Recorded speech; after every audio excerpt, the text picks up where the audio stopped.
أعوذ بالله من الشيطان الرجيم. بسم الله الرحمن الرحيم. واذكروا الله في أيام معدودات ومن تعجل في يومين فلا إثم عليه ومن تأخر فلا إثم عليه لمن اتقى واتقوا الله واعلموا أنكم إليه تحشرون. ومن الناس من يعجبك قوله في الحياة الدنيا ويشهد الله على ما في قلبه وهو ألد الخصام.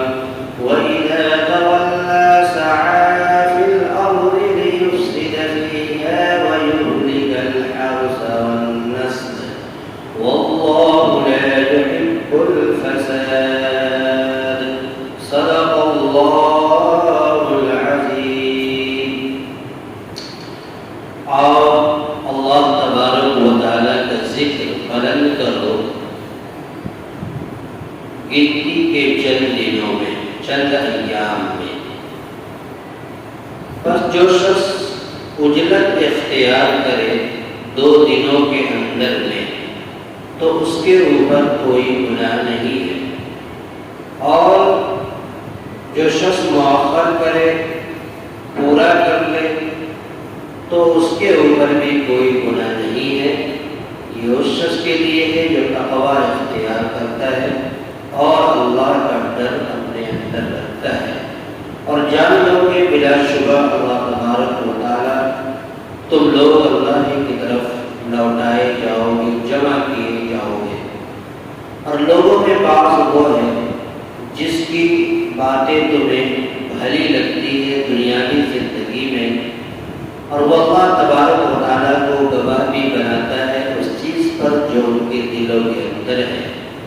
دراصل ہے کہ وہ سخت جھگڑالو ہے، اور جب وہ پھر جاتا ہے تو زمین کے اندر دوڑتا ہے، کوشش کرتا ہے تاکہ اس کے اندر فساد برپا کرے اور کھیتیوں کو اور نسلوں کو تباہ کرے.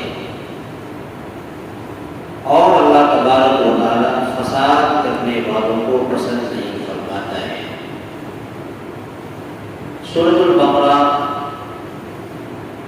دوسرے سورت کے اندر جو درس قرآن کا سلسلہ جاری ہے، اس میں آج کی جو آیت تلاوت کی گئی، پہلی آیت جو حج کے تعلق سے آخری آیت ہے، یہ پورا مکمل حج کا بیان ہوا، اور گویا کہ یہ 11واں حکم ہے حج کے تعلق سے، اور حاجیوں کو ایک پیغام ہے کہ جب تم سارے حج کے ارکان سے فارغ ہو جاؤ، تمام رکن کو ادا کر چکو، تو اب یہاں پر مینا کے اندر اور یہ بتایا جا رہا ہے کہ تم اللہ کا ذکر بلند کرو گنتی کے چند دنوں میں. ایام معدودات، معدودات جو چند دن ہیں.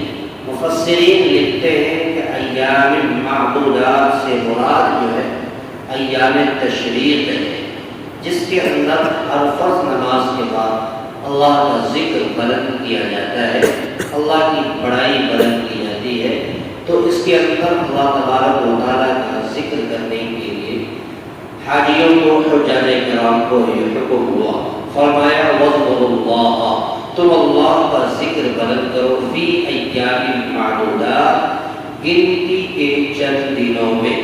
یعنی یہ ایام تشریق مراد ہے جس کے اندر اللہ تبارک و تعالیٰ کا ذکر بلند کیا جاتا ہے. اس کے بعد اگلے جملے کے اندر ایک خاص حکم ہے، بلکہ وہ آیت کریمہ یوں کہہ لیجیے کہ شان نزول میں نازل ہوئی ہے، کہ جس کا شان نزول ہے کہ زمانہ جاہلیت کے اندر اور لوگوں کے اندر یہ بات رچی بسی ہوئی تھی کہ حجاج کرام جب حج سے فارغ ہو جاتے ہیں تو مینا کے اندر جا کر رمی جمرات کرتے ہیں، تو وہاں پر یہ حکم ہوا اور لوگوں کے اندر یہ ذہن میں بسی تھی کہ 12-13 یعنی 3 دن تک 12ویں اور 13ویں 3 دنوں تک جو ہے وہاں پر رمی جمرات کرنا ہے۔ تو کچھ لوگ یہ کہتے تھے کہ پورا مکمل کرنے سے پہلے اگر واپس آ جائے تو وہ گنہگار ہوگا۔ بعض لوگ یہ کہتے تھے کہ 13ویں سے پہلے آنے کو جائز قرار نہیں دیتے تھے۔ قرآن نے ان دونوں کے عقیدوں کی تردید کیا اور کہا کہ دو شخص جلد بازی کر لے یعنی 3 دن 1 دن رمی جمرات کر کے واپس آ جائے اس کے اوپر بھی کوئی گناہ نہیں ہے، اور اگر کوئی پورا مکمل کر کے واپس ہوتا ہے تو اس کے اوپر بھی کوئی گناہ نہیں ہے۔ فمن تعجل فی یومین، جو شخص جلد بازی کرے فی یومین 2 دنوں میں ہی واپس آ جائے اس کے اوپر فلا اثم علیہ، کو کوئی گناہ نہیں ہے۔ ومن تأخر فلا اثم علیہ، اور جو شخص 3 دنوں کو پورا کرنے کے بعد بھی واپس آئے تو اس کے اوپر بھی کوئی گناہ نہیں ہے۔ لمن اتقى، یہ اس شخص کے لیے جو تقوی اختیار کرے، چاہے وہ 2 دن رمی جماعت کرتا ہے یا 3 دن رمی جماعت کرتا ہے، شرط یہ ہے کہ دلوں میں تقوی ہو، اللہ کے لیے وہ یہ کام انجام دے رہا ہو، اس شخص کے لیے واتقوا اللہ، اور اللہ کا ڈر ہو، اللہ سے ڈرتا رہے۔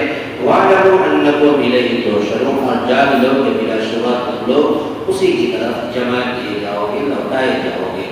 اب اگلی آیت کے اندر کہا کہ بعض منافقین ایسے ہیں، بعض لوگ جیسا کہ اس آیت کریمہ میں اسی رکوع میں پہلے یہ کہا کہ جن لوگوں کے اندر صرف دنیاوی حسد تھی تو وہ صرف دنیا کے بارے میں جو اللہ تبارک و تعالیٰ سے دعا مانگا کہ اللہ مجھے دنیا کے اندر بھلائی عطا فرما، دنیا کی میں صرف وہ بھلائی مانگی۔ لیکن جو لوگ تقویٰ والے تھے، نیک تھے، انہوں نے کہا ربنا آتنا فی الدنیا حسنہ وفی الآخرۃ حسنہ، وہ دنیا کے اندر میں بھی اللہ سے بھلائی طلب کی اور آخرت کے اندر بھی بھلائی طلب کی۔ بعض منافقین جو اپنی چوڑی چکلی باتوں سے لوگوں کے دلوں میں راج کیا کرتے تھے، اس میں سے بعض لوگ وہ ہیں جن کی باتیں، جن کا قول تمہیں دنیا کی زندگی میں اچھی لگتی ہے، حالانکہ وہ اللہ کو گواہ بھی بناتا ہے اور یہ کہتا ہے کہ نہیں میں جو کہہ رہا ہوں وہ غلط نہیں کہہ رہا ہوں، یہ اللہ شاہد ہے، اللہ گواہ ہے، میری باتیں سچ ہے۔ لیکن حالانکہ غور کیا جائے تو وہ دلوں کے اندر اتنا بغض اور اتنی نفرت بھرے ہوئے ہیں کہ قرآن نے اسے سخت جھگڑالو کہا ہے کہ وہ سخت جھگڑا کرنے والا ہے۔ وَمِنَ النَّاسِ مَن يُعْجِبُكَ قَوْلُهُ، اور لوگوں میں بعض وہ ہے جو تمہیں بھلی لگتی ہے اس کی باتیں فی الحیات دنیا، دنیا کی زندگی میں، وَيُشْهِدُ اللَّهَ عَلَى مَا فِي قَلْبِهِ، درحال کہ وہ اللہ کو گواہ بناتا ہے اس بات پر جو اس کے دلوں کے اندر ہے۔ وَهُوَ أَلَدُّ الْخِصَامِ، حالانکہ وہ سخت جھگڑالو، أَلَدُّ الْخِصَامِ، سخت جھگڑا کرنے والا ہے، سخت محاسبہ کرنے والا ہے۔ وَإِذَا تَوَلَّىٰ سَعَىٰ، اسی شخص کے بارے میں، اسی منافقین کے بارے میں کہا کہ جب وہ تمہارے درمیان سے اٹھ کر نکل جاتا ہے، باہر چلا جاتا ہے، تو لوگ زمین کے اندر دوڑتا ہے، پھرتا ہے، چلتا ہے اور اس بات کی کوشش کرتا ہے کہ زمین کے اندر فساد برپا کرے، تمہاری کھیتیوں کو اور تمہاری نسلوں کو، مویشیوں کو تباہ و برباد کرے۔ یہ وہی منافقین ہیں جو آپ کے سامنے آپ کی باتیں کرتے، لیکن جب آپ کے سامنے سے اٹھ جاتے تو پھر وہ اپنے دلوں کے اندر جو بغض ہوتا تھا اس کو نکالتے تھے۔ اسی کے بارے میں قرآن نے کہا وَإِذَا تَوَلَّىٰ، جب وہ تمہارے پاس سے اٹھ جاتا ہے، پھر جاتا ہے، سعیٰ فی الارض، زمین کے اندر چلتا ہے، زمینوں کے اندر جو ہے دوڑتا ہے، لیفسد فیہا ویہلک الحرث والنسل، تاکہ وہ لوگ اس کے اندر فساد برپا کرے، فساد مچائے، ویہلک الحرث والنسل، اور کھیتیوں کو تباہ کرے، ہلاک کرے اور نسلوں کو ہلاک کرے۔ واللہ لا یحب الفساد، اور باری تعالیٰ پروردگار عالم کی ذات ہے کہ کسی فساد کرنے والے کو پسند نہیں فرماتا۔ اللہ تعالیٰ کی سے دعا ہے باری تعالیٰ پروردگار عالم جو پیغام اور جو احکام آج کی آیت کریمہ درس قرآن سے ملا، اللہ تعالیٰ ہم سب کو اس پر عمل کرنے کی توفیق فرمائے۔ آمین وآخر دعوانا الحمد للہ رب العالمین۔ اللہم صلی علی سیدنا محمد وعلی آلہ سیدنا محمد۔ ربنا آتنا في الدنيا حسنة وفي الآخرة حسنة وقنا عذاب النار۔ ربنا ظلمنا أنفسنا وإن لم تغفر لنا وترحمنا لنكونن من الخاسرين۔ يا إله العالمين رب كريم ورب كريم برحمتك اللہ قرآن مقدس کی آیت کریمہ کا ترجمہ مختصر تفسیر مولا جو بھی کمی کوتاہیاں رہ گئی اللہ اپنے فضل سے معاف فرما، جو بھی صحیح فرمان ہم سب کو ملا ہے اس پر عمل کرنے کی ہم سب کو توفیق عطا فرما۔ مولا کریم ہم سب کو قرآن سے محبت، قرآن سے شغف، قرآن سے وصیت عطا فرما، قرآن کی عظمت دلوں میں محفوظ فرما۔ اے اللہ تعالی حیات قرآنی احکامات اور مداد پر عمل پیدا ہونے کی توفیق رحمت فرما۔ آج کے درس قرآن میں جن لوگوں نے شرکت کیا مولا کریم تمام کو اپنے دین کے لیے قبول فرما۔ اے اللہ ہم سب کا خاتمہ ایمان پر عطا فرما، ہماری دعاؤں کو اپنے حبیب پاک صلی اللہ علیہ وسلم